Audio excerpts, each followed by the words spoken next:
man. I've nearly forgotten our topic, so Yeah, well, we'll just read through them.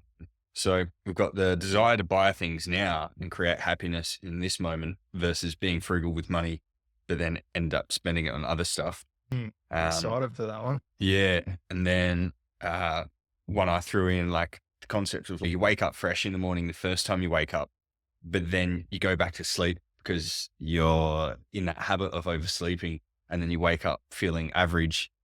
And if you stay up the first time, like you got that energy, but sometimes you wake up so early, like, yeah, fuck yeah. And then you come back to sleep and I feel, I do that all the time, man. yeah, Absolutely, and I know even if you force yourself out of bed that first time, it's always a better day. yep, Well, I've found that. yep, Like, it always seems to be. It's like you gotta fight that, rebellion, you know what I yeah, mean? That yeah. like The, El Diablo or whatever, like, some people called it that in their day, but, like, that little voice telling you, "Get back in bed," or "Have this sugary snack." yeah, yeah. And it's like the default thing that's like encouraging you to do the easy thing. Yeah, it's like a test, yeah. Dealing with haters on social media, like, so I feel like that came from maybe not our own experience exactly, but like the whole sphere of people being so critical Mhm. and like, um, yeah, what did that come off? I think that came from when we were having a chat, like, and it was actually in regards to this podcast, and I was thinking about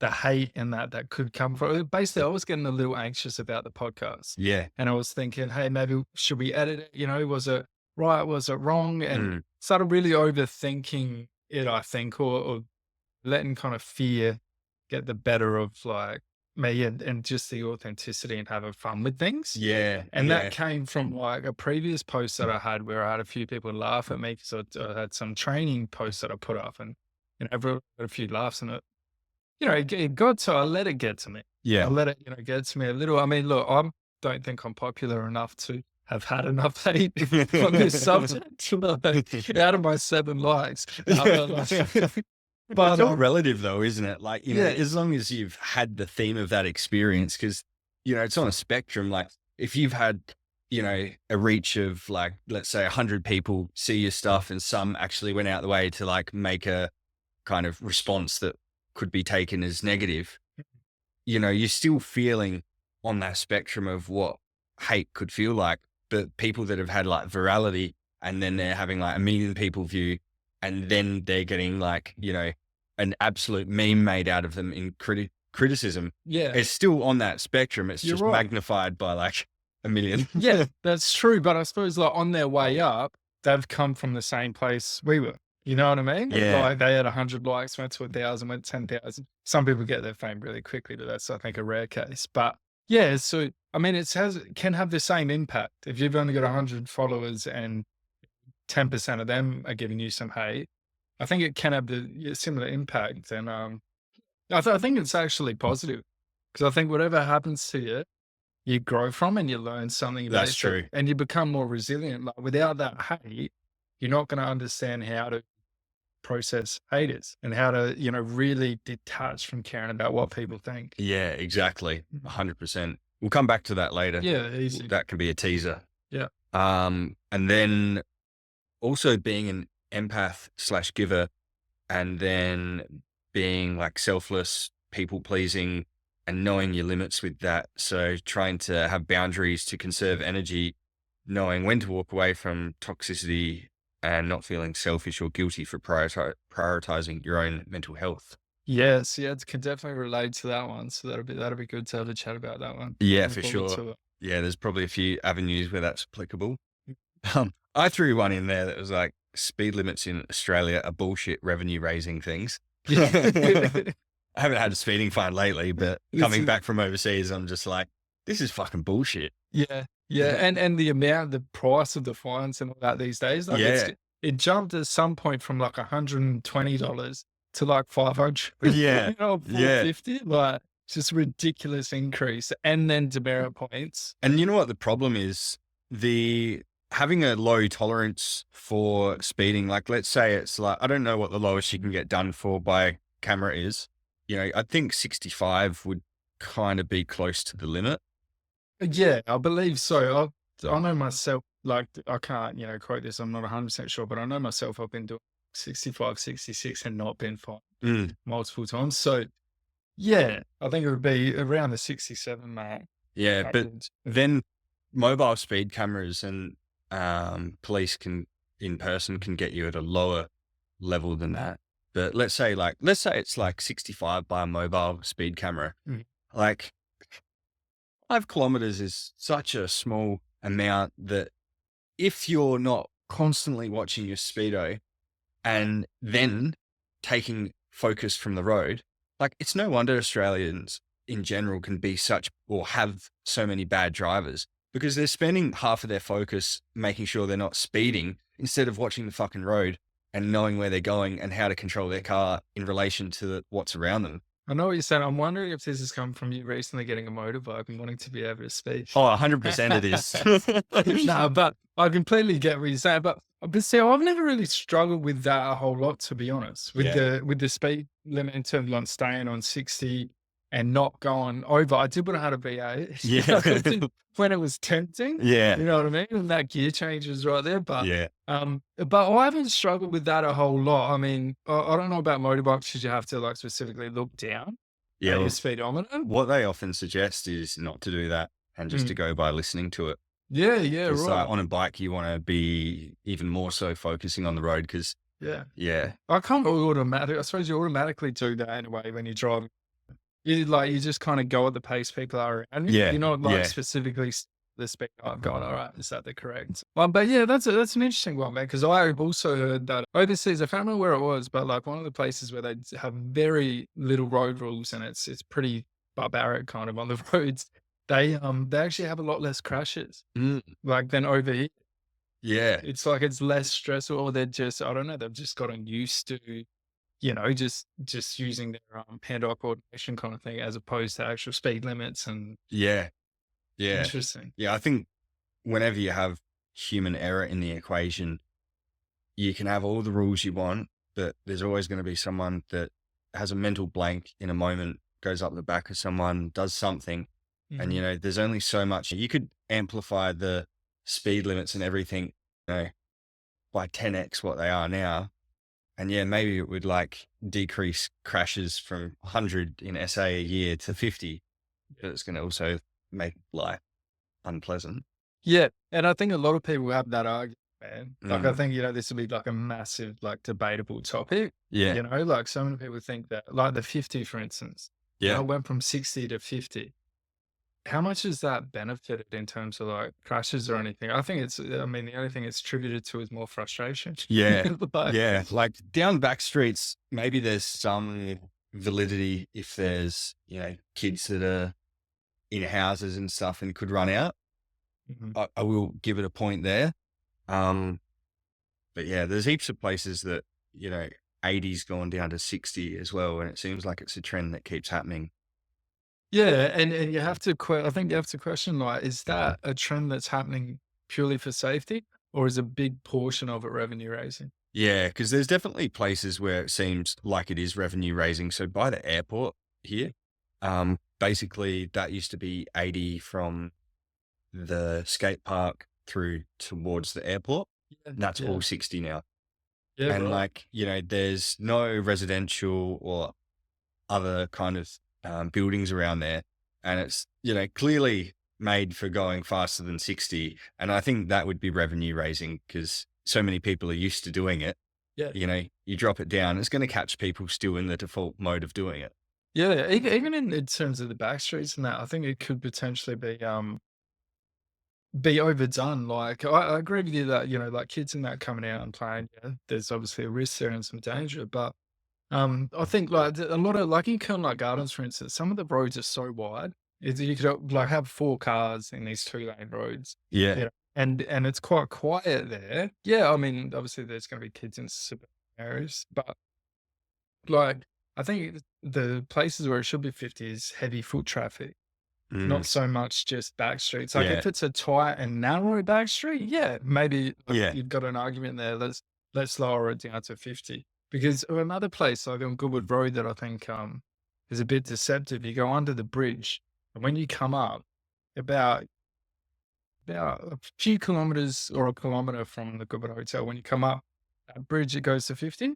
Mm. So you go under the bridge and it's Yeah. 60, and then when you're coming up, it changes to 50. And there's a sign there, obviously, like, lit up. And I know there's a lot of traffic there, but it's that one there, like there's no preparation prior to the sign. Mm. You know what I mean? Like you feel Yeah. like they could give you a little heads up Yeah. because I've been done there. So I've been done speeding there. And I'm like, I didn't even know it turned to 50. Yeah. So Yeah. I think there's definitely a portion of this revenue raising. Definitely. Mm. Well, the thing that I find is like, let's say if no one's around and, the road conditions allow, like the difference between you going 60 and 70 isn't going to be detrimental to anyone. Like, let's say there's no one else on the road and you're just kind of keeping an eye out for someone that's going to jump out. And in that time, you take your eyes off the speedo. So that's where I think like there should be probably a bit more leniency. But in Australia, I find myself so hyper vigilant. Like, where is there going to be a speed camera? Like, Mm, mm. yeah, there's, Especially these days now, they've got them on like most of the lights, and yeah, they've even bring in now. They've got so if you're on your mobile phone, like they can pick that up on a camera. I yeah. have no idea where they can pick that. Well, I think there's only like 5 ones of those cameras and they're overhead. So they actually see in through your windshield from above. 'Cause, I've seen the vision of it. Yeah, so I mean that's a big one. One thing that frustrates me with that is I feel like your phone becomes an addiction. Mm, Right? It's like they put things on it, Facebook, social media, all that sort of stuff, which makes it very addictive.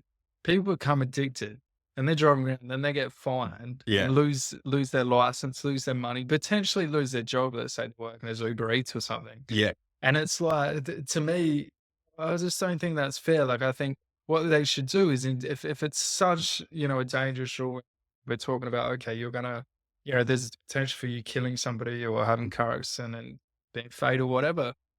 Then have something in your car that like it doesn't start until you put your phone into, Mm, you know what I mean? yeah. Into that Yeah. compartment or plug your phone in so that you can't touch it.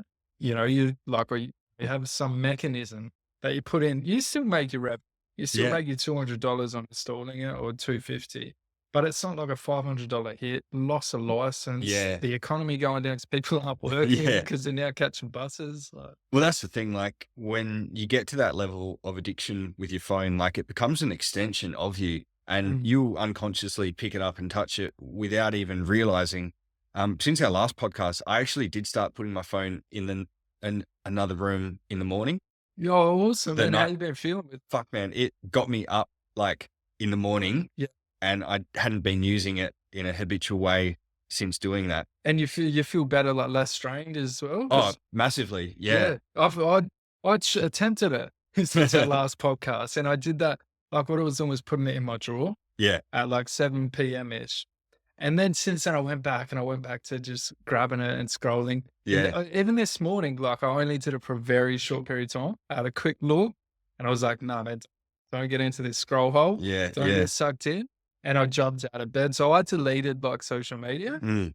I've only kept like apps. Rather than that, I've deleted like social media, which I found help. But I think the impact of phone use is so detrimental if you start your day that way. Like it's something that I I have literally struggled with it as much as I did with other addictions like drinking or whatever it may be, like drinking cigarettes. I've struggled with my phone addiction that amount. Like I've said, no, I'm not going to do it and gone back to it. Oh, the hardest addictions are the ones that are the most socially accepted and in the closest proximity. Mm. Caffeine, sugar, so widely accepted in most households. Yeah. And then, I think phone is even trumps them in terms of accessibility and addiction factor because, I was thinking about this today, like say in social media, you only see typically the most highlight reels of someone's life, and so what ends up getting onto social media is stuff that you're going to be really drawn to, that's engaging, that's, more colorful and like extreme than real life. Yeah, and that's the whole premise of it. It's that quick dopamine fix. Mm, And in a matter of 2 minute scroll, I can look at 18, 20 different things. yeah. You know what I mean? Yeah. Like one's a motorbike that I want to buy. One's, this new TV, the other one's, oh, a model. Yeah. There's a female. Oh my God, there's a model there, and then there's 20 other things about health. You know what I Yeah. mean? And Like, that's the danger when the algorithm is listening to what you're literally saying and then presenting things that you're interested in, yeah, and it literally does that. Yeah. yeah. Yeah. Which is kind of scary in a way. So there's no wonder it's capturing so many people's attention. Yeah. And yeah, I really find technology, the use of it like that, when you get drawn into it, it depletes what I like to conceptualize as certainty. And Mm. so the more that you kind of go through and flick through different things, and it's the worst time is when rarely do you go on your phone and you're like, I'm going to spend an hour looking at social media right now consciously. Like it's never your intent to do Yeah. that. Never. Yeah. It's typically like, oh, I'm just going to go on my phone and see I'm I'm going to start moving like this. And if you get in the way, phone, Yeah. like, and like, It's so true though. Like, and with the phone use, like, I find it so draining and debilitating. Like, my energy levels drop massively from a 10-minute scroll, yeah, and the complete opposite. And I know this like firsthand experience. Like, I had, so I've been into Detox Connect so multiple times with my addiction and that. And I'll never forget, man, the first time I went to a Detox Connect was the most like freeing feeling ever, because you couldn't have phones back then. yeah, So they're yeah, bringing it in so you can have phones. It's either Detox Connect, but back then you couldn't. So it was 7 days of no phone. You're also like on a lot of batteries, so you're floating around, which also helps. But the thing that was so like crazy to me was the level of connection that I had with myself Mm, from not having a phone for a week, and the other people there, like, because none of us had a phone. It was like I always isolated myself. I mm, pulled back, and my way of relaxing is watching a movie, scrolling on my phone on my own. mhm. So now you took away all those things. I started doing things, board games and that we would have, and then we were having a movie night where someone would pick a DVD because they didn't have Netflix or anything, and we'd pick a DVD and we'd all go into the movie, Yeah, like 8 of us, and it started this routine that I'll never forget, and it was the most refreshing week, man. So it's I can wholesome doing stuff like that, isn't it? it is That anything that makes you forget about your phone. Yeah, the combination of like community, but also things in real life. Like, yeah, I really think the phone does drain a lot of your energy, and it's a concept I've thought about lately. The more energy you put into any type of kind of world, like where you put your focus, Mm. it starts to take up more of your focus and draw you into it. Like, let's say you start researching bikes and you start working out, oh, these are the different ones that I could buy. Your mind will start gravitating towards thinking about that when you're not even focusing on it.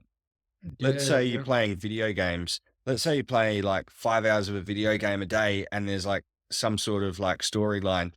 Then you feel compelled. You're like, oh, I want to play that more. Let's say you've played a video game like 100 hours in a month or whatever. Mhm. Like that's going to be drawing to you so much that you're going to want to spend 50% of your time doing that. And so it seems like the more that you invest energy into a particular world, the more that world draws you to it. And if you Yeah. think about your phone, how much energy you put into that per day, it's no wonder that it's drawing it to you so much. And it's such a hard pattern to break. It Yeah. almost becomes obsessive, like compulsive. Yeah. It's compulsive. And I find the phone, like you said, particularly more than anything else, like coffees and all that sort of stuff, they don't have that. So many different avenues of hitting you with dopamine, Absolutely. in Yeah. such a short period of time. But yeah, yeah, it's crazy. And like I find when you have the time off, it gives you the opportunity to figure out what you truly like Yeah. and what you truly value. Like me, for instance, I had no idea that I really loved and found really therapeutic, like art, coloring. Mm. I figured that out in detox without a phone. And Yeah. all that time and energy that you're wasting on the phone, if you think about the amount of, let's just say roughly, I mean, these days I'd say I'm on my phone 2 hours a day at least. And that's probably not much by typical standards. Yeah, yeah, these days for sure. And it makes you think a lot. It makes me feel sorry for like the kids that grew up in this generation Mm. with phones and iPads attached to them. Like the best times ever were being out on your bike with a Yeah. few friends or a skateboard, like, Yeah. and I mean, your phone was on, but your phone was on you for an emergency or because you had to be picked up at a certain time, but that was it. Yeah. or to talk to a girl maybe with your friends if you're lucky. But MSN Messenger. it was, yes, back in the day. But yeah, it's such a wholesome time. It was such a good time. And I think the kind of the opposite scale of that is like it's so great to have everything so readily available. To be able to go, all right, my car engine lights on, okay, I'll just go how do I Yeah. fix this, or Yeah. how do I do this, or I've got this new job interview, I'm worried about public speaking, and you get 20 forums on and a therapist. You Yeah. click a button Yeah. and chat to about how to do public speaking. So it's so great. Don't get me wrong, like there's so many positives to it, and I love how I mean, go back 100 years and there was none of this. There was no Yeah. TV, there was nothing. And now we have everything so readily available, but it's actually become a problem. And I It's a think double-edged sword because it it can be is. used for good, or it can be, the ultimate distraction, entertainment thing that really stops you from living a fulfilled life. Yeah. And I feel sorry for the people that aren't at the point we're at. Like we're at a point where we are aware Mm. and recognize the kids that come up in like this generation, they're not even aware. Like they're convinced that their parents are just old fuddy duddies. You know what I Yeah, mean? yeah, Like yeah. their parents are outdated and their parents just don't want them to, use up their data. But like legitimately, their potential is getting muffled. Mm.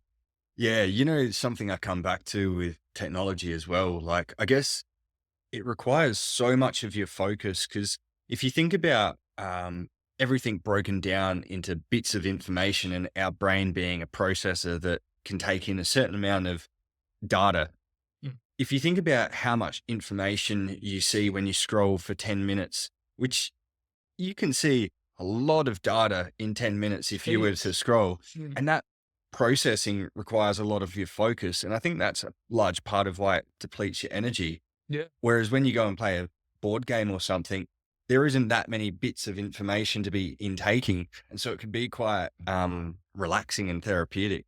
Yeah. And the phone use, like you said, it's overwhelming. It's an Mm. overwhelming amount of information. Like I was Yeah. doing a meditation the other day, Adrian, and it was saying, imagine yourself closing all the tabs you have open. Yeah. And it really resonated because I've Yeah. been on my phone for like Yeah. hours before, and I was like, I've got 500 tabs open. Literally. Yeah. Yeah. I've got 1% of me thinking about that, 1% thinking over here. So yeah, it's really depleting. And I think for productivity and that, I liked what you were saying on the previous podcast about the strategies, like actually having it outside my room. I Mm. think that's where I may have fallen a bit short this week because I've had to just put it in my drawer next to me with the cable hanging out. It's Yeah. just like, Still in it's like, reach in the morning. so I hear the vibration and I'm like, oh, so popular. I better check this. Could be a delivery. Yeah. There's a legitimate reason to look at this right now. Yeah, it could be an emergency. It's funny how like your evening self versus morning self can have so many, such a different contrast into what it wants for you. Like I feel for me, like my evening self will like write out the next day's calendar and I'm like, yep, I'm going to do X, Y, and Z. And then the morning version of me is like, and I could just go back to bed. Yeah, 100%. And that's so true, man. And it's really hard as well, I think, when you don't have anything to force you up. Yeah. Like, so like I was saying in the last podcast, like we used to have school and all this structure. So you'd get all your social connection. You'd learn, throughout the day, you'd laugh, you'd interact with people, you'd get your knowledge from all your different classes and that. But now when you become an adult and you're not working for a period of time, or even if you're working like a part-time job, on the days that you're not working, you have a choice. You have a choice now, which Yeah. can be dangerous. Yeah. That choice is you can just laze there all day, watch Netflix, or you can push things back 2-3 hours. And at that time and in the moment, you don't think that's a bad thing. You're convinced yourself that no, like I deserve this Yeah. extra 2-hour break, Yeah. but it has a ripple effect. Yeah. No pun Absolutely. intended. Yeah. I've totally experienced this. And I think it can be healthy if you've got a limited amount of time off where, let's say you work 11, 10 months of the year, you having mornings to sleep in is probably good just to take the foot off the pedal and get to a point where you're like, cool, I've nurtured myself and now I've like enjoyed, sleeping in. Now I want to get back to productivity. But I've taken prolonged amount of time off the year And after a certain point, you're like, okay, now this isn't serving me because I've got all the nourishment that would have come from it, but now I'm just not achieving things that I want to do. Mm. And it's easy in my experience to get up when I'm working for someone, go there, get paid. But yeah, trying to apply like a boss mentality to yourself, that's a whole nother ball game. But it's also the times that I have done that so deeply fulfilling because it's self mastery, isn't it? Yeah, that's you hit it like that on the nail with that. It's a more fulfilling, like when you go on to work for somebody else, when you actually conquer that battle in your brain, Mm, and you have those days, which I haven't had for about a month or so. I've been really like struggling with it. But when you have those days where you get up, you don't check your phone, you're onto your routine, you're having your healthy breakfast, you might have some music in the background, whatever, then shower, dress, meditate is just my basic routine, and go to the gym, yeah. you know, then I might have a look at my phone for a little bit, and then but I'll continue on and get all the tasks done. It's the best feeling. Yeah. And like you're doing, and the thing that I like about that is you're doing what you love Intended. and what you want to do, what you desire doing. It's not you going to work for somebody else. Like in those 8 hours, let's say you work on your podcast or you work on building your life coach skills, or for me, on my diploma of counseling, I'm working on something that I'm passionate about that I want to do. I'm not stacking a shelf Yeah. for somebody else, or, like, I don't know, whatever, doing some form of construction for somebody else that I have no passion about. Yeah. But Yeah. that battle to get yourself to do it can be a tricky one. Absolutely. And the tricky thing I've found is going from, say, working in a paid job to creating my own income is, you don't go from a 100 to $150,000 job, whatever it is, Mm. and then stop working and then immediately start making money in your life passion. Like there's often like a long time of not making money while you're gaining the skills and like the things like being able to get up when you want and be able to put your focus into the things you want. And that's been my problem, that working for someone has eroded those inequalities where, yeah, I can get up and do that stuff for them. But then like after a few months of working in like truck driving or whatever, Mm. I'm starting to be unhealthy, unfit. I've depleted my energy. And then it does take a month of sleeping in. And then like, Yeah, slowly, but then the problem is I've dissolved all of my habits and I'm back to like, literally there's been times where I've stopped working and after the crash, I've then literally been at a point where I'm basically like couch bound, not even doing like 5,000 steps a day, not exercising, like just because I haven't had the energy to. And then when I'm finally starting to recover, I have to build all of my habits up from scratch. Yeah, yeah, I can completely relate to that because yeah, I did a similar thing in the building trade, and that's the thing. I think that depletion is like part of it. Like obviously, it's the working and the long hours, but it's working long hours for something you're not passionate about, something that's Yes. not your purpose. Yeah. If you're working long hours, I'm not going to say you're not going to get tired. It's like you are, Mm. you're going to get drained, but there's like following your purpose and something that you're passionate about. For me, people are like, I was, told I had ADHD or diagnosed with ADD when I was younger. And people always said to me, like, anyone that experienced ADD, ADHD, they'd say, like, you need to study something that you're passionate about. Mm. Because if you're not passionate about it, you're not going to do the work, man. Yeah. Like, that's just how you work. And I don't think that's a default. I don't think that's a detriment, like a negative. Yeah. I think that's actually a positive. Like, I think what it's actually doing is steering you into the path of your purpose and steering you away. Like, I think your body, like, I'm currently reading Your Body Keeps the Score, but I think your body does keep the score. Like, it tells you, this path isn't right for you. And I know I'm going on to a very like spiritual level here, Yeah, no, it's good. but I do, man. I think whenever you're doing something that's not aligned with your values, like I'd rather be broke for 2 years and really struggling, but be following the path I want to follow. Like, for 100%. me, it's boxing coach, and I love it. I'm passionate about it, Yeah. and martial arts and stuff, and counseling, that sort of stuff. This podcast, like these are the things that I'm passionate about, and I'd rather sacrifice a few years of just keeping my head above water Yeah. to follow that dream. And if, you know what, if it doesn't work out in the end, at least I went for it. At least Yeah. I gave it a proper shot. But for me personally, I think you're pretty much agreeing with me from what you said before. I can't do the balance. I can't work a job 40, 60 hours a week and work on my passions and my purpose. No, no. And that's, yeah, absolutely. So many things that I agree with there. And I think you summarized it pretty well. But yeah, I had the realization. So one of the jobs that I worked, like I did go down the path of chasing money in mining and then like civil laboring and machine operating. And each of them can pay pretty well. Mhm. And it was interesting because when I was first looking at doing coaching, I worked in the mines for 3 months and then that job finished, but I got the opportunity for another one. But in between, the doors started to open up towards coaching. Yeah. And I realized I had a choice between coaching or this mining job that I had lined up. Now, I was in Queensland at the time and in a hostel, and the owner was like, "Hey, you can cook pancakes here in the morning for 3 hours. In the morning, I'll pay you and you get free accommodation." So I would have had enough for my expenses doing that 3 hours a day. And there was people there that I could have worked with. Um, but that, let's say, works out to like 30,000 a year. And then the mining job was 120,000 a year. Yeah. And I knew it. Mining, one of the highest paying jobs. So Yeah. And I knew it at the time. And I was like this is a choice between mind and heart. But because I'd never earned that much, there was some part of me that needed the validation of being able to have, had that experience. Yeah, I completely understand that. And obviously there's that motivation that comes from the amount of money.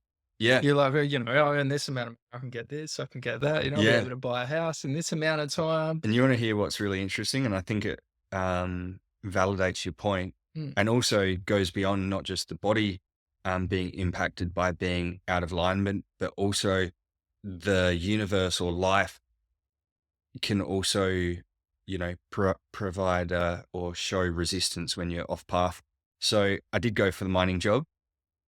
From the moment that I went to go up there, series of fuck ups and resistance started to manifest. Yeah. So basically, I communicated with him, "Hey, I won't be up for like until the month's time, letting you know." Every week, got a call, "Hey, where are you? When are you going to be here?" I'm like, "Yeah, I've communicated to the guys, your managers, that I won't be here until I won't be there until the end of the month." They're like, "Oh, no one told me." Okay. And then like flights got fucked up. And then I got up there and I got thrown into this job, which I hadn't really the training for, and it wasn't an environment where they were going to like coach me and train me through it. So it was just kind of like get in, sink or swim. And like one of the jobs that I was doing was water truck driving, which is like pretty like shit kicker job in the scheme of things. Yeah. Still pays good, but you have to keep driving around and just keeping the water like flowing. Yeah. I didn't know imagine going onto a road like in India without understanding how the traffic flows. It's quite overwhelming. Of course, especially when you drive a huge truck Yeah. like that and like you're liable. And not to mention, like my mindset, I like to have a particular scope of a project where I'm like, okay, A to B, once you've done that, you complete. And then I can rest, because my nervous system gets like really amped up with stress when I'm doing something, gives me great focus. And then once it's complete, I can reset. Yeah, me too. Yeah. But the problem with a water truck driving job, it's just everywhere, constantly ongoing. Yeah. And you do that for 12 hours a day. And then like the campsite, we basically had to leave at 4:45 in the morning, go have breakfast, get picked up, half an hour to the mine site from camp, get back. And by the time I'd had dinner and got back to my, hut, it was like 8:30. And so like, it's a big day. Yeah. So you're talking And I'm about like, 12 hours. and then like, And then the commute and everything, talking about 14, 15 hours. Yeah. And then I'm like, Right. fuck, I want to work out. Like I've the 3 months before I didn't work out, lost heaps of gained heaps of fat. Yeah. So I was like, no, I'm working out no matter what. So I'm like, okay, how am I going to do this? Because I can't train at night because that keeps me too activated. So I was like, okay, I'm going to get up at 3 a.m. I'm going to go work out at 3 a.m. Wow, that's motivation. And I did that. And Yeah. like, I'm not surprised because you're that sort of person. Yeah. and that was good. It made me feel good through the day, but how sustainable that was. The problem was like my tension in my body from the stress that was being incurred Mhm. was getting to the point that I think like 4 weeks in, I literally like pulled over the truck. I was just like, Yeah. there's like You feel like you're multiple about to times a pop. day. And like, Yeah. I kind of had a moment of self-reflection. I'm like, when you're pulling over to let off steam by swearing as loud as you can more than once a day, that's not a good sign. Nah, man, And you're not in the right role. so, you know what was interesting? I end up being like, you know what, like it was the most inopportune time financially for me to leave, where I only Yeah. had like a few $1,000s, Yep. where I'm like, you know what, like I can't do it anymore. Like I need to stop because it's doing my head in.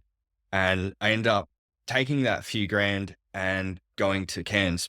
Yeah, and yeah, like, you know what, it's funny, man, what you were saying about that. I agree with, like, I can relate and agree to everything you were saying, and I think so many other people can as well, and if they're listening and people are, they're in that job that's really debilitating and draining, I like you were saying about the universe, it forces you. I think if you don't learn the lesson, it'll keep trying to teach you the lesson until you learn it. Yeah. Like, yeah, I did similar thing with, like, youth work. I was going to Mount Gambier, Port Augusta for 4 or 5 days. So this is like 4 or 5 days straight, Mm. the entire time you paid. There's no breaks. So you're talking 16-hour days, and then you paid for 8 hours sleep. The sleeping rate back then was like 15 an hour, but you're still Yeah. just sleeping. It was a lot of money, man. It was Yeah. like 3, 4 grand a week. So I'm chasing that, because I have in my head, all right, like, I have to, who the hell wouldn't take this opportunity? I'd have Mhm. to be mad not to. I became so depleted and so mentally just burnt out. But like, I remember someone saying to me as well that when people are burnt out and they take time off of work, they've usually passed the point of burnout Mm. quite a while ago. Yeah. So, so you always go way past and you keep pushing. Well, I know you do, and I do. It's that type of people, but it's not worth it, man. Like my highest value is my mental.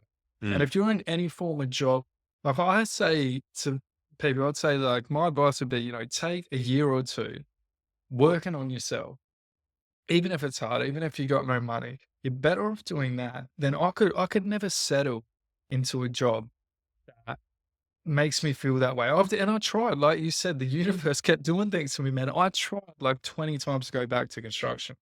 And I mean, I had back issues, I've had plantar fasciitis.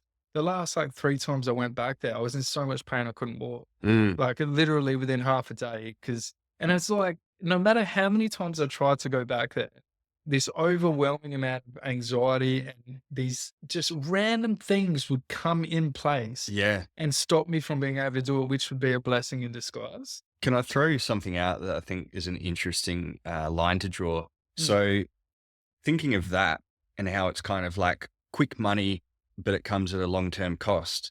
Mm.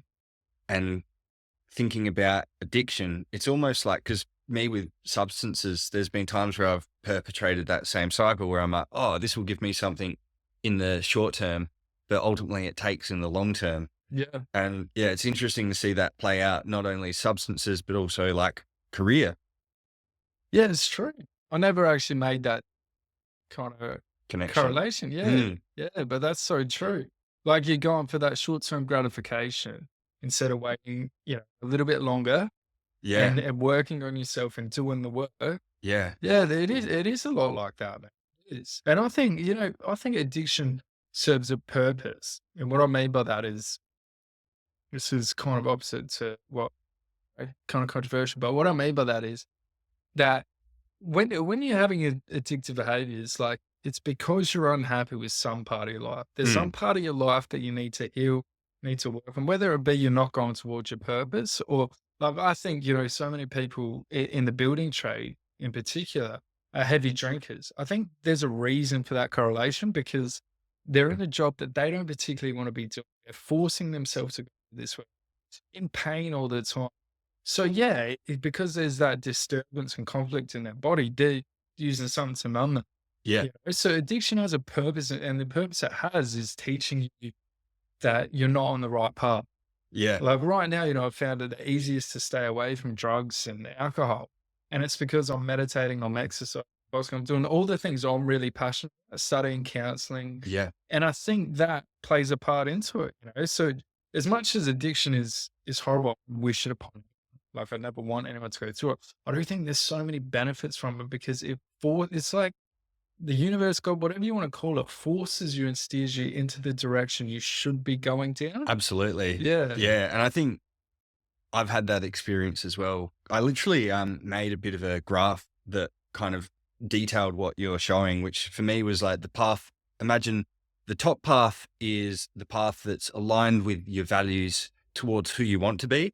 And the kind of lower path, which many of us fall into, is the path that is what we think we're meant to do. And it typically the thing that leads us into that lower path is security and comfort. Mhm. And it's kind of the promise of future happiness, mortgaging current happiness. And let's say the separation between that path and the higher path of who you want to be, let's say the greater that separation, the more of a void within you because you're less of who you want to be. That's so profound. And so the more that void that you have, the more that you want to use external things to fill that void. 100%. That's so spot on, man. And that graph is exactly like probably the best way to map it out for people to understand. And I know people specific, like friends and that are still in addiction, family members and that. And it's clearly that. Like to me, it's really obvious that you're not in alignment with your values, you know. Like for me, when we were talking last week on the podcast about being so disconnected from myself, that's what it was. You know, I wasn't doing anything that I value or I want to be. I wasn't dressing the way that I wanted to. Yeah. I was such a shell of a person Yeah. in addiction. And that's why I had such a heavy addiction. It wasn't it wasn't an enjoyable amount. You know, it wasn't like, oh, I'm gonna do this and it's gonna be fun. It's I'm gonna isolate and have 10 bongs in the morning and then have 10 more Yeah. 2 hours later to forget that I had 10 before. Yeah. So yeah, like, and if you're not on your path, I find it so interesting and like kind of magical to be honest. Things steer you in the direction. Absolutely. Can I Yeah. share a story Of that course, yeah. really highlights this? So again, after following on from the last story, actually, so I've gone to Cairns, I've got a motorbike. Mhm. So I end up getting a tax return, like skating on thin ice, like down to $0 with like a day before I could afford any more accommodation. Yeah. Tax return came on time, didn't have to sleep on the street, was good. Yes. Bought a I'm thinking motorbike. of Half Baked when he takes a girl on a date. I haven't seen it. Oh, you haven't seen Yeah. Dave Chappelle. Anyway, go on, man. You have to have seen it, but he's got like $3. So everything she wants is they're walking down the street. He's like, no. He's like, no, that tastes crap. That's the worst. Anyway, go on, Prim.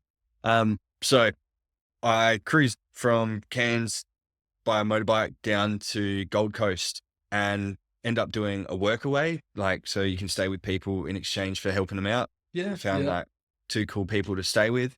But during that time, I'm really trying to prioritize the path of creating my own income based on my skills and talents rather than going to a paid job where I just get paid to show up. But, compared to another guy, I can add more value, but I'm not going to get paid anymore. Plus trying to do something that really aligns with my values.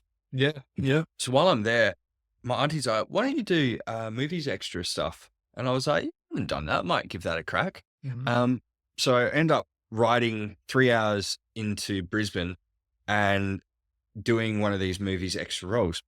And so pretty much from the moment I left, shit started going chaos. So the people that I stayed with, one of their dogs, it was on a farm and they jumped the fence and got a chicken and it was like running around. They couldn't get it. So I like get off my motorbike when I'm about to leave, run over, like tackle the dog, like pick it up and bring it back to them. Yeah. And then like I've been trying to work out through email, what are the clothes that I need to bring? Didn't get a response. So I'm like, all right, I need to leave. I'm just going to take this. Mm. And then halfway along, and I think this is really interesting just to map out for the future. I go through, first I see on my trip meter and time on my bike that there's like 444, 222 repeating numbers. And I was like, there's a couple there. And then a minute after doing that, I go through this massive swarm of insects that like just annihilate my helmet. Like I have to pull over and like wipe off so I can see. Yeah. I'm like, that was weird. Divine intervention. Yeah. And then so I end up going into Brisbane, arriving at night, and see the check-in was like half an hour before I arrived there. And most places have a late check-in, but this one was like 7:30. So then I've had to like call, like, I'm like, fuck, it's looking like I'm not going to get place to stay. I'm going to have to book somewhere else. Finally get through, get to stay there, then see the email that I didn't bring the right clothes. So I have to go get so like little things are starting to like, prove resistance. Go and do the, or to the extras movie thing in the morning. And basically it took ages. Like there's a saying in movies apparently, or cinema, like hurry up and wait. And that definitely proved true of the day. So basically the whole day we're there. And then when we finally start shooting, so it was for Joe Exotic, the movie. Joint, so yeah. I never seen the movie come out. The Tiger King. Yeah, Tiger King. Yeah. I've never seen the movie come out though. Yeah. So it's weird. But anyway, I get paired with this Australian Asian woman, but like her English wasn't that good. And so as an extra, we're meant to be kind of behind the bar scene when they're talking about Carol Baskin getting plotted to be murdered. Yeah. And so the director's like, okay, guys, like, you're not actually going to say anything, but I need you to just mime a conversation and just pretend. And she didn't really comprehend it. So she's like, yes, how are you? And I'm like trying to mime like, shh, no, we're not. And then she's like, what? And I'm like, yeah, no, we can't speak. Like, and then like, so the next time, we go away, come back 5 minutes later. And then basically like, she's like, looks at me for a second and then just starts looking at her plate. But the problem was the camera was behind her. So I'm in view. And if you've ever tried to mime a conversation with someone without them looking at you, fuck, it is hard. And so I'm like, impossible. Yeah. So I'm like having to pretend, have a conversation with someone not even looking at me. And my curse was, this was apparently a long scene. So it was like a few minutes, but we had to do it like 30 times over. Oh, so like for 5 hours, I'm just going through this. That is painful enough once. And it dawned on me, I'm like, this is the exact thing I'm trying to avoid. She's doing a worse job than me, but getting paid the same. I'm like, fuck, I've just literally entered into something that I didn't want to, really do. Yeah. And then like, basically we wrap up at 5 and I'm looking at the radar and I'm seeing a storm come in, and like, cause like the clouds are looking rough outside. So I get back to my bike and like, when like it's a 3-hour drive ahead of me, I'm just going to try and get like half an hour ahead. So at least I feel like I've made some progress. Yeah. And so I get on the highway, and as soon as I'm going 90, rain starts pissing down. I'm like, fuck. And I'm just like, it's belting and I'm just getting saturated. And so I'm looking for the next turn off, and I go to take the left. And basically, unbeknownst to me, the strap that I had on my bag has come loose and wrapped around my rear tire. And it's locked up while I'm going. The plot thickens. Yeah. So it's just like locked up. And like, fortunately, like when you're comfortable with cars and like, things that would normally provoke anxiety. Yeah. I was just like lent into it and just like, kind of like, imagine you pretend to drift it. Yeah. That's what I did. Like while going like 60K an hour. Yeah. And like just halted to a stop, cutting off the left turning lane next to the traffic light, pouring down. I can't move the bike even with the clutch in. I'm trying to start, like it won't start. And so I'm like, took a breath, put the stand down, got off, looked, saw the thing was wrapped around it, took that out. Somehow I'd flicked the starter, flicked that, started, left. And then it was around that point, I'm like, okay, this isn't just not flowing. This is active resistance. Yeah. And these are signs. Exactly. Signs, and that's when it all clicked for me, where I was like, this is me going off the path from actually putting energy into creating my own wealth from stuff that I value, the path that I want to be on. And this is just going back to that comfort, easy, getting paid for rocking up. Yeah. And I realized seeing those numbers, and this is, my spiritual take on it, seeing those repeating numbers and then going through a swarm of bugs, that was almost like going through the quantum field that, in the farm, that was where I was working on creating, life coaching stuff. And then leaving that literal energetic space, took me into this place where there was just chaos and resistance indicating for me to get back to where I was, actually focusing on my values. Yeah, I believe that 100%, man. And yeah, I've had the same experience, and it's so true. If you're not meant for something, like you can call it God, whatever you want, like universe, everyone has Source. the source, whatever. But if you're not meant for something, like I read this thing the other day, God will continue teaching the lesson until you learn it. And he Mm, also said there was also one that said, God stops the devil's plans all the time. You mm. may not realize it, but it's not for you, or it's saying Yeah. it's going to be bad for you. Things come up, and I've had that experience myself, man. Like I was in this training facility, and it's a comfort zone place, right? Where you don't really get pushed, and you don't really, it never, you can't really excel if this is what you want to do. If this is if you want to take it seriously. So anyway, for years I've been meaning to move on into like another club and get the experience from someone that's got a lot more experience and they have better fighters and train with the people that can really take me to the next level. The amount of resistance that's come up in the last like few years that I haven't listened to, and I kept pushing through, and this level of anxiety on the drive there that is just crazy. It's like my mum, I remember her brother passed away when she was young by drink driving. I remember her saying to my dad, like, I just had this horrible feeling. And I told like your father, I told him, Day, like, we've got to go and something bad's happened. And it's almost like that feels like to me, like whenever I go there, there's this extreme anxiety. So I've had so many things thrown at me. I've had a fight with this one particular person who's threatened me. Like we were friends and got into an altercation. I kept going back. He then threatened me a lot, and kept going back. And then, since then, there's been like multiple other people, like 3 or 4 that have gotten really upset with me and threatened me due to Mm, sparring. We've mm. just done some sparring, which I've been completely respectful. Yeah. They've turned around and been like, oh, yeah, you beat me. Who do you think? Yeah, you're the top shot. And it's like, no, like you were coming hard and just Gave it back. gave it back. And Yeah. everyone that, isn't extremely violent and stuff and aggressive has agreed with me. They're like, I don't know what's going on there. But all these things keep happening. And it's like these signs that the thing that I know is it's my comfort zone. There. That's why I've continued to go there. But nobody that has gone anywhere has ever stayed in a particular gym. Like Yeah. they've had to venture off to Yeah. other gyms. And it's just crazy. I mean, I can go on and on, man, about the amount of different things that have come up when I've gone there. Like literally dangerous things that it's like anyone send me something, be like, dude, there's no point in going there. Forget forget Yeah. this and your pride in that. Like, and it's only like through talking with you now that I actually really kind of resonate with what you're saying because yeah, there's some things that when something's not meant for you, I really do believe this resistance will come up and this level of anxiety be there. Yeah. And at the time, it's really hard to decipher. You're like, Yeah. why am I feeling this way? What is it? And for me, someone who's doubted themselves and had a lot of narcissistic abuse, I would doubt myself. And I'm like, no, you're supposed to push through this. You're just afraid.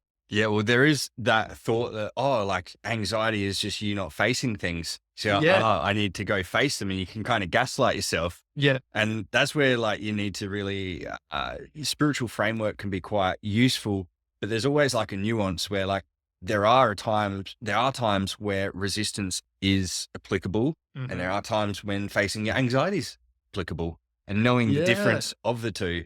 And typically for me, anxiety is something to face where there's going to be growth on the other side in like a really tangible way. Yeah. But, let's say public speaking, like where it's actually aligned with what you want from life, Yeah. not just like, oh, I want growth. So I'm going to, have a relationship with a narcissist and, Yeah. face my, Yeah. that's, because I think sometimes you can almost get so caught up in growth for everything that you put yourself in situations which aren't going to be ideal for you just because you're like, well, it will lead to growth anyway. I completely relate to that, man. I'm actually like, even with the motorbike thing, like, I think that's going to be positive for me in terms of growth. Mm, But to be honest, I can't figure out whether it's growth that I want to do because I really value, like, I value facing my fears. So that's why I'm like, you know what, I'm going to do this. I have to do this and face my fears. But I don't know if it's a growth that is going to be so beneficial to me that I couldn't get from some Like other area, like you say, public speaking is a tangible, like that's going to help you and your confidence, or posting something on Instagram. That's going to build your confidence and start to build your brand or your name or whatever it Yeah. is, your values that you follow. Let's say you don't feel tough going to get in a fight with the thug. Mhm. It's not necessarily going to be great for growth. Yeah, You yeah. can sit there and be like, "Hey man, I'm going to face my fears." But it's like, come on, man, is that really, beneficial in the path you can go down? But the thing is, it can be a hard distinction to make, because when you're in the moment and you're anxious and you have some form of anxiety coming up, you're always told like you need to face that anxiety. So Mm. I think sometimes you have to go through that experience to realize it was the wrong experience. Yeah, yeah, that's it, exactly. But yeah, if you can kind of work out ahead of time as well where you can, Yeah. then all the better too. You save yourself a lot of Yeah. energy, a lot of pain. Like, and the one thing that I've been doing recently with conflict, and I think I mentioned this on the last podcast, is whenever there's a conflict, so whenever I'm feeling anxiety about something, I kind of look inside and go, okay, what do I value? So, for instance, like I'll say I have a gym workout I'm going to do. I've woken up, body's really aching. I'll have this anxiety. I'm like, I'm supposed to go to the gym now. I've planned to do it. I have to stick to my plans. And then I'll just sit there and I'll go, okay, well, what do I value? If I go and do this workout, a bit of a reality check, I always do. If I do this workout, obviously I'm going to be more sore than I am now. I'm currently so sore that it's impacting my mental health. Mhm. I value my mental health more, so I'm not going to do the workout, Absolutely. and I'm not going to beat myself up again. Yeah. So yeah, coming back to values, I think is important thing you're doing, and recognizing what your values are. Yeah. Because That's the ultimately, first step. yeah, exactly. Yeah, that's such a key thing. And I think, yeah, if you can recognize that the actions you're taking are leading you towards them, then yeah, that's generally a green flag. Absolutely. Yeah, Um, absolutely.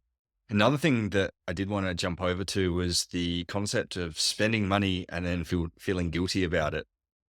Yes. Well, you know what? If we can talk about this one for a long time, man, because I've done that multiple times today. Yeah. I've been going through this cycle of, and it's interesting. You and I both have similar cycles, it seems. So I've had plenty of money come into my bank over the years and plenty of money go out of my bank over the years, or in less time in the months. Yeah. And like, Goes out quicker.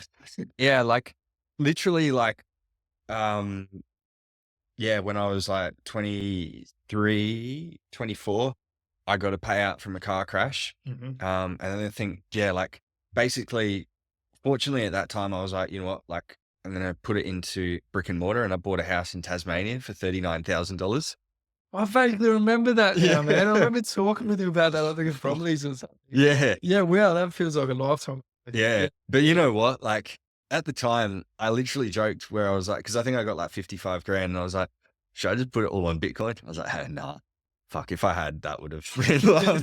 If only. Yeah. But the same thing, like, oh, if only I got the lotto that day, Yeah. You can't predict it. You can't change the past. No, but I was always so close to getting like rich off Bitcoin, but never. And I think, I've come to acceptance of that, where I'm like, you know what?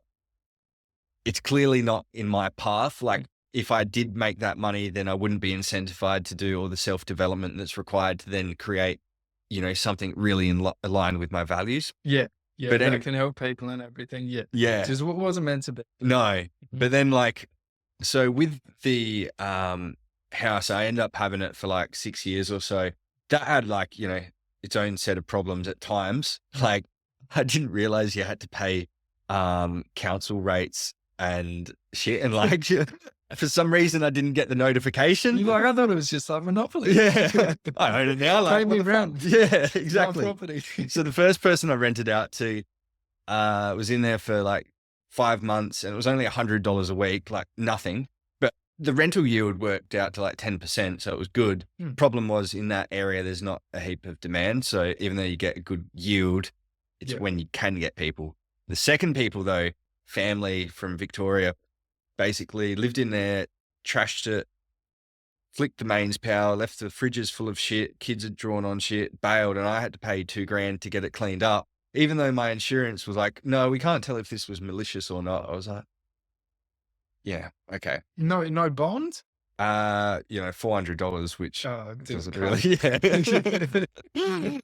And then like I was really getting screwed because in SA, the landlord can pass the water onto the tenant. Yeah. And then in Tasmania, the landlord paid paid the water. So it was like $200 a quarter there. Oh, And then I'm then paying you're like getting $100 a week as well. yeah. And then like, you know what was crazy as well? In between me buying it and learning that you had to pay the council rates, because like no one had contacted me. So I'm like, it should be fine. Like Yeah, it should be sweet. Yeah. someone points I out mean, to you're me, only 23. someone So. points out to me in the paper, they're like, is this you? And I'm like, Council of Tasmania versus Jeremy in like, I'm like, I could look into this. And it fucking was me. I'm like, They're taking you to court. yeah, Not patching the like, water bill. may lose your house and shit. I'm like, Council rates. Oh my God. council rates going nuts. Wow. But yeah, I got it sorted out of court. It was all good. But yeah, basically like I thought I was doing the right move there, and I end up years later working with a property developer, and he was like, yeah, sell your house there, put it into this. And then, in addition to that, I got an inheritance, and then, basically like had heaps of money come into my account, Mhm. and I just kind of was working on my health. I wasn't even partying, and like 100 grand got spent like in a year. And Oh yeah, it can happen, man. yeah, and then it was by design though. I feel like it was quite beneficial because the next year with my 5 grand I had left, that's when I went overseas one way. And, that being on a small amount of money really caused it to be a more enriching experience. Yeah, yeah. I'm a big believer that like you said, I've had this like similar path. I've had heaps of money come in and like 70 grand or 80 grand at one point for like the same thing, Carracks. And then I had another like 60,000. That was another claim. And then that was put in different parts, so 20 and then 40, but still how quickly that went Mm, is ridiculous. And to think about like to think about what I could have done with the money, in hindsight. yeah, But the thing is, I actually like I'm a believer that everything happens for a reason. So I think like you need to learn from the things that happened in the past. yeah, If you continue to repeat it, yeah, then it becomes problematic. But yeah, provided you can learn from the past, I think I think the mistakes are beneficial. If I just look at them as a positive, I look at them as just an experience. But the thing is, like, I'm at a point now where I'm a bit confused because do I be more responsible, save money, learn from my previous mistakes, or and this is actually the way I tend to what I actually think I'm more so enjoy living in the now, having fun. Don't change my spending habits and the things that I do to make me enjoy my life. Like whether that be buying, a V8 car, like I love my muscle cars, or buying, whatever it may be, new clothes. yeah, I love feeling good, looking good. Like it does give me something, it makes me feel better. PlayStation, having the yeah, VR headset, all these things help me. I don't want to actually change my spending habits. mm, I want to like work towards having an income that supports it. And, yeah, and a quote that I got from Conor McGregor, they were interviewing him, and he said, he goes, I have a really unhealthy relationship with spending money, but I have a healthy relationship with making it. So it's yeah, all good. yeah, And yeah, that's yeah, that's my plan. Like I want even if I had like $1 million, I'd want to spend to help them out. I'd be like, mm, here's 500 grand, I'll remake it. yeah, And that's not an intelligent financial move. no, But that's the type of person I am, and I think there's like addiction, there's a purpose. Like if you're spending money, it's because you're not feeling fulfilled or there's some form of void. And I don't think it's a negative to fill up that void because I think in time you get to a point where you no longer feel the need to do that. yeah, You know? yeah. No, I feel you because I'm the same. Like ever since I've been young, I've always kind of like I worked a lot when we were at school because I wanted a car. Like, Mhm. and yeah, I worked like 40 hours a week while in year 10. And then Yeah, well, um basically back then wanted a VT S Pack supercharged, which was weird. car to want, but But back in those days, that was wicked. That was yeah, insane. yeah, Yeah, yeah. yeah. Um, I remember a friend had one of those. but settled Yeah. for the VP 5 liter, which was a pretty, That's for $3,000 was a good I think compromise. a better choice. Yeah. But yeah, even back then, like I'd always be super like easygoing with my money, like buy friends stuff, like, you know, at the petrol station, like not crazy, but like just, you know, some people can be like super strict with it. Yeah. And like, I think I've got better now, but like there is still like a, you know, easygoing nature with money. But the problem is like, it is unsatisfying when it comes in and then goes out quickly. You know? Yeah, and that guilt as well. You know, And yeah. like you said the other day, I think the guilt is when you don't have, you know, a way of restoring what you're spending or not. You know, if you've got something coming in Mm. that, you know, like, okay, I'm spending this now, but I'm going to get it back, you know, in a week. That's different, you know? It's that fear. I think it's the fear. Yeah. It's like, you know, you have this massive, almost like a panic attack. You know, like you buy something and it's like, oh God, what's going to happen in 6 months? If I'm spending money, like for Yeah. me, for instance, if I'm spending money at this rate and I'm not currently working, Yeah. I'm going to be forced to work, which means my mental health is going to go down the drain, which means my physical health is probably going to go down the drain. You know, And and the problem is when you're forced to work to continue your spending, it is in jobs like the construction and the shit that's not aligned. 100%, And we end up the back at that cycle addiction. starts again. Yeah. We're 23. No, but yeah, I completely agree. I've been like I've been thinking about this because I remember you mentioned this the other day, and I was thinking about it since then. And I was really, it made me look into myself and yeah, delve into it. And I thought, at the end of the day, like the only reason that you would hate spending a lot of money, or you know, feel guilty about spending money, is if you have a fear. Like, let's just say, we obviously can't predict the future, but let's just say in 6 months' time, you're going to have $200,000. Mm. Would you have any fears about what you're spending now? I wouldn't feel bad about spending $8,000 on a motorbike. No. Like I went through a whole process doing. No. So, and this is the thing, like, I think I've always found a way to make money. I'm still here. I mean, I Yeah. haven't died. I haven't Yeah. I've always found a way to make money. I've always come into money. I've been the happiest I ever was in my entire life was 15 to 19, I reckon. You know, like when I had my license and, Yeah. Yeah. you know, smoking weed, addictive things were so much fun now. Like back in the day, pills, drinks, and just loving life, parties, and loving every minute of every day. In those days, I was borrowing $20 off dad to get a six pack. Yeah. You know what I mean? Actually, I And think you still owe me $10. yeah, probably more than that.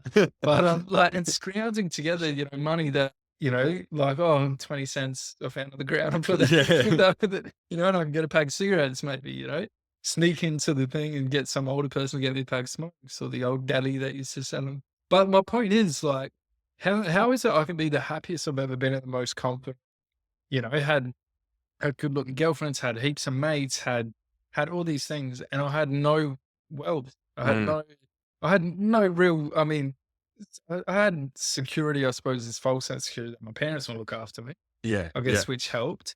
But at the end of the day, like, I think if you believe that you're gonna make it and you can make it, like you hear so many of these stories of people that are like dead broke, like The Pursuit of Happiness and with Will Smith, and like these people that are, you know, underdogs and dead broke. Rocky, Yeah. like, you know, Yeah. Sylvester Stallone. Yeah. That was he, one coming to mind. you know, for he me. had no money and like apparently he sold his dog or something, I Yeah. think, and then he went back and bought it for like quadruple the price or something Yeah. crazy. But the point is, he was dead broke and had nothing, and then he made it. So like, I guess. And there's a lot of stories. Sorry, go on. Oh no, all I was going to say to wrap that up is, I guess, you know, it's the fear that you're not going to make it in the future or something's going to happen in the future that's daunting in this. But the reality is, you know, if you believe that you're going to make it and you'll find a way, and spending money right now shouldn't worry you as much. I still think there's a limit. Yeah. I still think like Yeah. there's a point where, you know, let's say you got 100 grand, don't go and put 100 grand on red or black. No. Got 50 grand. Because, you know, going with that mindset, I've kind of lived by that before where I'm like, yeah, you know, people have like got right down to zero and then like, you know, then they've made it just after that.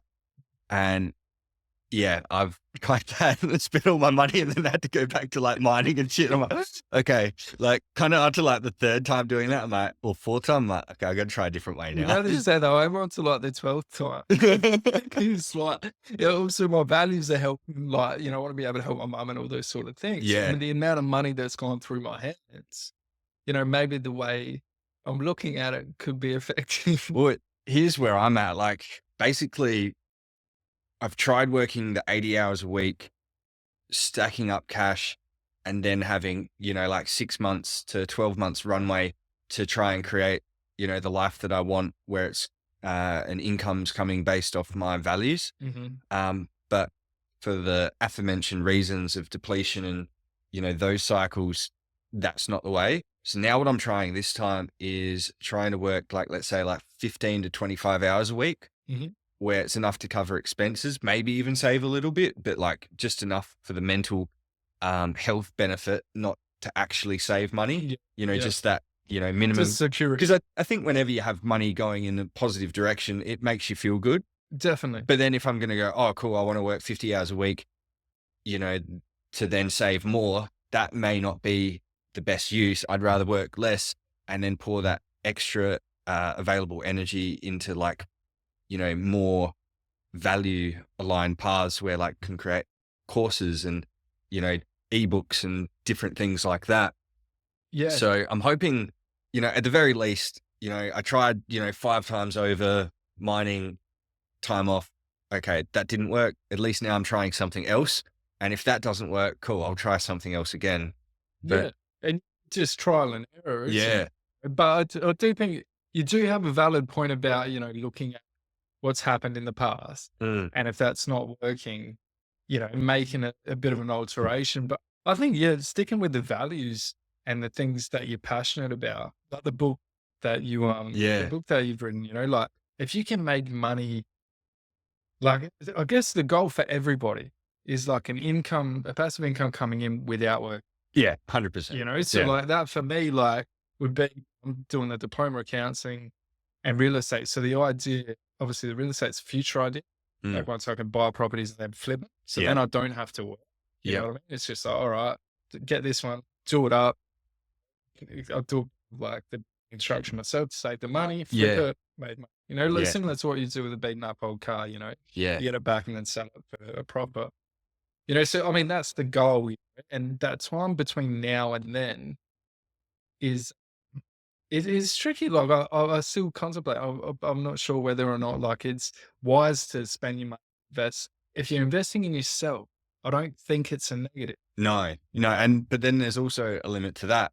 Like I've spent, like 10, 15 grand easily on like self-development things because I Mhm. was like, it's for myself. I'm investing in myself. But I realized the path that I'm on isn't what was going to be um, benefited from that particular course of action. Like, let's say with like, a typical coaching business system Mhm. where I was like, no, like something I'm trying to create is like authentic to me and I'm not trying to model off someone else's. Yeah, yeah. And I'm so so like, then I was like, I kind of bought into like, now I'm like, you know what, I'm not going to actually spend more money on that because the answers I'm looking for aren't outside of me in a 5, 10 grand course, Mhm. or they're actually like within me right now, putting energy into the things that are giving me energy. And, you That's know, so true. but there are times when investing in yourself would be beneficial. And like, say for me, like, it's more like, if I had like a small, like next step, I'd be willing to pay for that, but not like a whole roadmap laid out. Yeah, I know what you mean. And the thing is, if that particular course or whatever it is, if you have to then go down a path that isn't aligned with what the way you want to do it, Yeah. why do Yeah. and Exactly. look, but I think again, it's one of those things you have to experience to then have the knowledge to right after trying that. Now I understand. You can't teach experience. No. Like you And have to experience it, and then you go, all right. Like even me with the diploma of counseling. I'm going down that path, and I don't want to be your typical counselor. Like I think it can mold into so many different avenues. Counseling, like it can help me with helping people, mm, understanding how to help people, help me on a podcast, help me. just the knowledge of it. Yeah. But I don't particularly want to go down. Just you sit in an office every day and be a And counselor. If yeah. anything, I'd rather have to work from home and do like a what do you call it? Zoom. Zoom Yeah. meetings, and that's to cater it to my lifestyle and how Yeah. I'd like to live. But yeah, I think yeah, you got to just stick with your values, and that guilt. I think it is trying to tell you something, Mm. But for me, at this point in time in my life, if I'm spending money on investing it in myself and my growth, that's where I'm at right now, and I don't hold a lot of guilt around that. Yeah, If absolutely. if it's gonna be powerful for me, or Yeah. help me change in any sort of way. Right now, I'm not too worried about that. But uh, having said that, right, when you get to a point where you get close to not having much money and having to look at going back to work, the anxiety rises. Yeah. I'm not there yet. Yeah. So. Yeah. I think, one part of the guilt is feeling like you shouldn't be spending the money. And that can be if it's something for yourself. Like, let's say I just bought a motorbike, which Mhm. is for myself, and I'm going to make that my primary vehicle. Yep. So like 8,000 on a motorbike's not a crazy amount to spend with that in mind. Mhm. But I guess I'd been like under 10 was my aim, but yeah, I guess, my mum had some influence. So like, it was like, oh, I shouldn't be doing this. And Mhm. like, I went through a whole process where I was like, cause like, you know, I guess I had, sought some counsel from her and, got her perspective. And at the end of the day, that's what it is. Yeah. But, Yeah. sometimes that can weigh on you, if you respect who the person is, their perspective can weigh on your own or against it. Definitely you factor it in, you take it into Yeah, consideration. And exactly. I think it can be a massive like negative though as well, because, at the end of the day, it's what you want. You know what I Exactly. mean? No one Yeah. else can tell you what you want. No. And I've found that in so many different areas when I go to get advice, particularly from families like my dad, and that would be like, you're insane spending money on a tattoo, or you're insane, buying Yeah. these new clothes, you've got 100 t-shirts. And the thing is, like, you got to live, in my opinion, you've got to live your life the way you want to. But yeah, and that's their And perceptions are very different, and it may work for them. yeah, that's right. And like they do come from a generation where, you really had to be frugal with your money. And I think, there is an importance of doing that to set yourself up for the future. Mhm. But also, if you think about the version of you that doesn't spend any money on tattoos, like, ultra, like, frugal living, Mhm. for me, that would be like, well, that doesn't really feel fulfilling, for me as a person. That's not the way that like, I'd rather not exist. Yeah, Like, if yeah, truth be told, yeah. and so there's a balance where like, okay, let's say at the other end of the spectrum, let's say I had 20 grand and then I go and get like 5 grand of tattoos and I go get like 10 grand car and I get like camera or something and now I've got no money and then I have to sell the camera and then I have to sell the car or whatever, okay, that's not, You've got too extreme the other way, yeah, in my opinion. yeah. Yeah. But, if you're spending like things on yourself that are like, a little bit here. And the problem is, when you come into money, when you have not had the ability to spend it on yourself and then you come into money and then you're like, like I've gone without for a few years already. So long, And yeah. now that I have the chance, I want to get those things. I want to treat myself. And for Yeah. me, you have a belief that the money's going to go. So you're like, I need to spend it before it goes, which Yeah. is ironically causing it to go. Yeah. Oh, dude, I completely understand that, man. I completely understand what you're saying. And You've got to be yeah, quick before it goes. yeah, like, oh, yeah, I'm better off buying. So I have this thing where I'm like, I'm better off buying this because then at least The that'll big hold the ticket value. thing. Yeah. You know what I mean? That's got 8 grand in motorbike. You Yeah. know what I mean? I can sell that down the track, but I'm not great with money. So Yeah. if I just have the money in the bank account, it's going to go on other little, Yeah, 'cause that- mediocre little stuff that I don't really need. That's the thing. If you've got like an addiction to spending money, which can come into the equation Yeah, here, definitely. where you're like, oh yeah, I'll just get like this $100 thing and like, I'll go buy it. I feel like buying something. Mm. And then you start to spend little bits here and there, Yeah. but then don't end up with anything to show for it. You can blow through your money and then like, fuck, I should have got that bike. then at least I would still have something I could keep using. Yeah, and that's interesting you say that addiction because like I told you on the other podcast I was going to NA and stuff, and they talk about in early sobriety your addictions jump. Mm, So like it jumps from one addiction to another. So we're talking about the phone use or spending money compulsively. All yeah, these things like I suppose the reason people have addictions is whether it's to fill a void or not feeling whole in themselves or whatever underlying it is. It might be self-esteem, but whatever it's, there's a lot of reasons underneath addiction. Can be yeah, layers and layers and layers. But I suppose, yeah, I think that's a good point to kind of point out to people that are you doing things addictively? Like, because I suppose, when I think about that, there are other ways I could still be getting, satisfied mm, and have that added satisfaction of having stability and yeah, heading towards the things I truly want, which is like, my own house, my own business. yeah, And at some point, I guess you're going to have to pull the reins in yeah, if you want to reach that or attain it. Like I remember someone saying, if anybody if you have a spending problem, doesn't matter if you win cross lotto.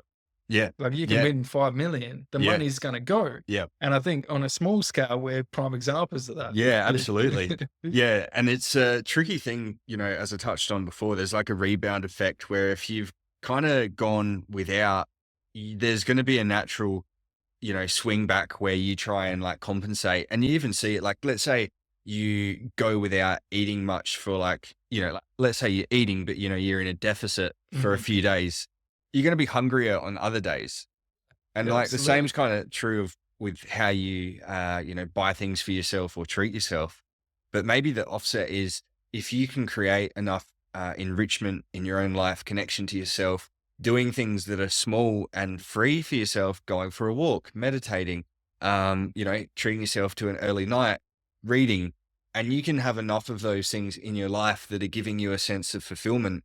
There's going to be less need to then go use external things to fill that void. 100%. Yeah. And you can't fix an internal problem with external things. No. That's the other thing. And like, I remember, like, just in terms of that connection and the void, like, you've got me onto another point that I think is really, really awesome is like, I remember hearing that connection is the opposite of addiction. Mm. And like, I can relate that so much because when I had a girlfriend and I had her around 4 nights a week, I wasn't drinking it. I had no desire to. I had that love, that intimacy, that connection, go for a drive, get a takeaway, or whatever, or just cook at home. It didn't matter about spending money. It was Yeah. just having that person there and that connection filled that void. And I remember this guy I was watching is one of the most life-changing videos I've seen. And this guy, he was on a TED talk and he talked about connection being the opposite of addiction. And he said they had this test where they had all these mice and basically they had them just in this maze. And they had at the end of like one spot, there was just a water bottle. And at the other spot was a water bottle with heroin.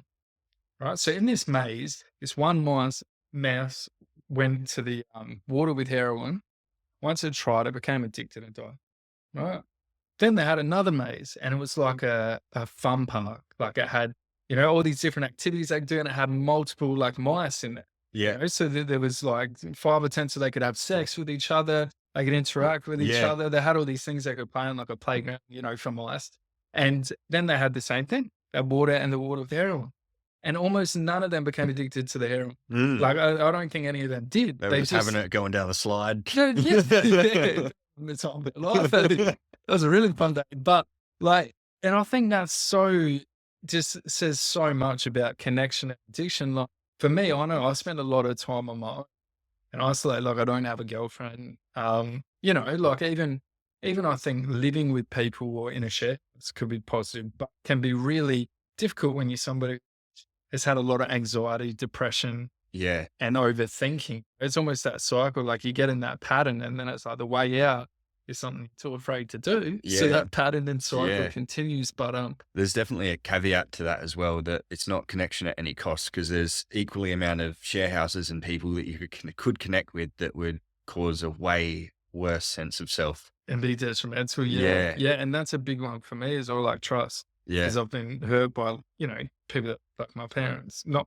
mum, but my father, and my brother. And so people that were really close to me, supposed to love me, they are really a toll on me with abuse, like Mm, physical and mental. yeah. Like it was like a torturing. So for me, trust is a really big thing. That's Yeah. another reason I haven't lived with people, and girlfriends and that can be really difficult because I've always been screwed around. So I have this Yeah. script in my head that no matter who you are, eventually you're going to screw me over, Yeah. Yeah. which Yeah. is, this is delving into a bit of a different topic, but Yeah. yeah, That limiting belief, I believe it would be called, yeah, that, and it's difficult when it's based on real evidence, where you're like, oh, when I interact with people, this happens. yeah, yeah, And, that backed up by evidence can be such a hard thing to overcome. But I guess as you up level yourself and also as you begin to gain more awareness over these things that are, within your mind, because the mm, problem with having a really strong belief like that, it can attract that very experience to you. yes, yeah. And you're right. Like the more insight you get around the subject and the more educated you become, that's how you overcome it.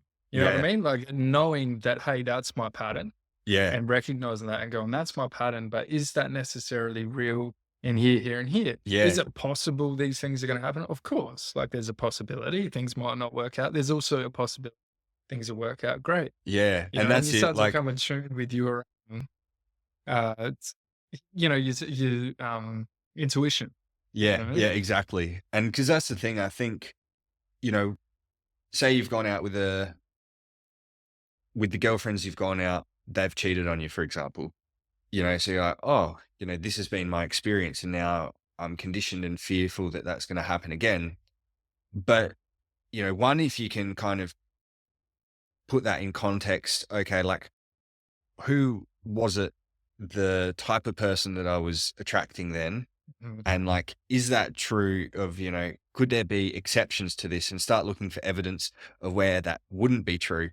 And then what I find is really beneficial as well is to look at like, what were your choices that led into that? Were there red flags that you could look at in hindsight where you can then apply that to the future? So when you see those red flags, instead of having to go into a relationship with someone like that, you actually see them before entering into that and you avoid that altogether. And I think then when you start avoiding, that situation because of the awareness of the early steps that lead to that path, mm.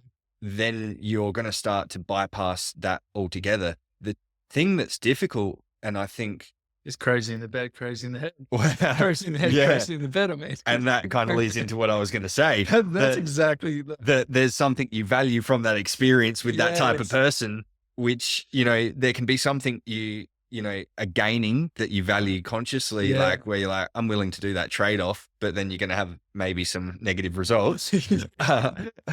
Well, hopefully negative results.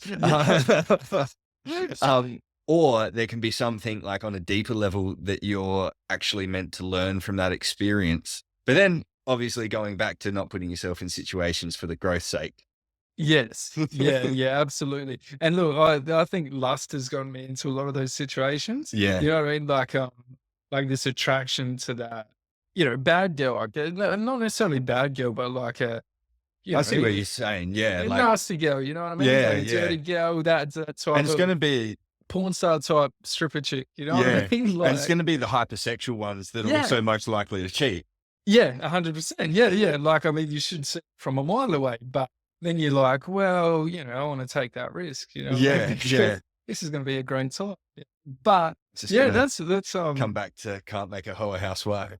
100%, man. And that's actually a really interesting one because I've had a few people tell me recently, older people say to me, like with my experiences recently with girls, they're like, you should find, someone that isn't so promiscuous and that because you're gonna have issues. Like I can see it coming Yeah. 10 miles ahead. And I'm like, yeah, maybe I should. It depends though. Then if you're not getting, the fulfillment that it's hitting a particular place, like let's say that dynamic is something that, and this would be the tricky thing. I think a lot of people would, girls would have this with bad boy type people Oh, where it's they're so like, common, yeah. where the sex is good and like, they were like, well, that's now hit because the chemistry in those dynamics could be so engaging that then you go back to someone that's going to be good for you. but then they're not going to really like, you're like, it's just not got that intensity that I'm looking for. I experienced that recently, and I found myself really bored in every way, shape, or form. Like the perfect girl, with great communication, like so open communication. This is how I'm feeling. I'm not sure if I'm ready for a relationship. How do you feel about that? Is this something you want to step away from now because I don't want to be that person, and I want, Mm, like the best communication ever. Everything in every way is what I'd want in marriage material. mm, But I found sex not to be, as satisfying.